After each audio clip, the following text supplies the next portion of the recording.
আসসালামু আলাইকুম সুপ্রিয় শিক্ষার্থী বন্ধুরা, সবাই কেমন আছো? আশা করি ভালো। আজকে আমি সি প্রোগ্রামিং এর আমাদের আইসিটির সি প্রোগ্রামিং এ একটা ছোট্ট জিনিস, কিন্তু যেহেতু আইসিটিতে অনেক শিক্ষার্থী দুর্বল, এই জিনিসটা একেবারে ভুলে যায়। সেটা হচ্ছে যে তোমার ডেটা টাইপ। তো আমাদের সি প্রোগ্রামিং এর মধ্যে আমাদের ডেটা টাইপ হচ্ছে চার ধরনের। একটা হচ্ছে ইন্ট, ফ্লোট, ডাবল আর হচ্ছে ক্যারেক্টার, এই চারটা। তাহলে ডেটা টাইপ কয় প্রকার? চার প্রকার। এটা এমসিকিউতে অনেক সময় আসে। একটা হচ্ছে ইন্ট। ইন্ট মানে হচ্ছে পূর্ণ সংখ্যা। পূর্ণ সংখ্যা বোঝাতে আমাদের ইন্ট শব্দটা ব্যবহৃত হয়। ফ্লোট এটা ভগ্নাংশ বোঝানোর জন্য, ভগ্নাংশ। এবং ডাবল যেটা, সেটাও ভগ্নাংশ। আর এখানে আরেকটা হচ্ছে ক্যারেক্টার, শব্দ বা অক্ষর। এখন এই ইন্টের স্পেসিফায়ার হচ্ছে পাস ডি, আর ফ্লোটের স্পেসিফায়ার হচ্ছে পাস এফ, ডাবলের হচ্ছে পাস এল এফ। এটা কিন্তু আই এফ না, এটা হচ্ছে এল এফ। আচ্ছা, আর ক্যারেক্টার হচ্ছে পাস সি।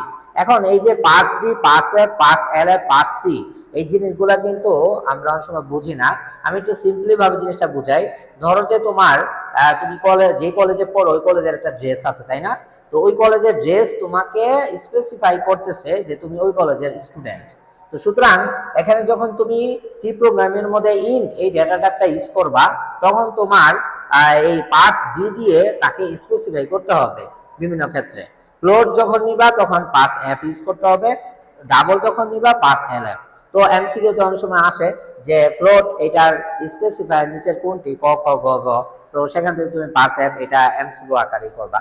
ফাইনালি আমি যেটা বলবো, ফ্লোট এবং হচ্ছে ডাবল, এই দুটার মধ্যে একটা বেসিক পার্থক্য হচ্ছে যে ধরো যে তোমার 3.5346 7, 1 2 3 4 5 6, ধরো যে 3, এরকম একটা সংখ্যা।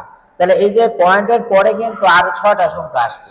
তো এই ফ্লোট যদি তুমি দাও, তাহলে 3.6টা সংখ্যা অটোমেটিকলি আসবে। এখন যদি 6টা সংখ্যা না থাকে, তাহলে 6টা জিরো আসবে।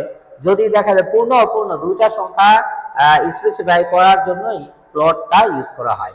আর ডাবল যেটা আছে সেটা হচ্ছে তুমি যদি চাও যে না, পয়েন্টের পরে আমি 2 ঘর নিব অথবা 3 ঘর নিব, তখন তোমার এই ডাবল ক্যারেক্টারটা ইউজ, ডাবল ডেটা টাইপটা ইউজ করতে হয়। তা আশা করি যে তোমরা ডেটা টাইপ চার প্রকার: ইন্ট, ফ্লোট, ডাবল, ক্যারেক্টার।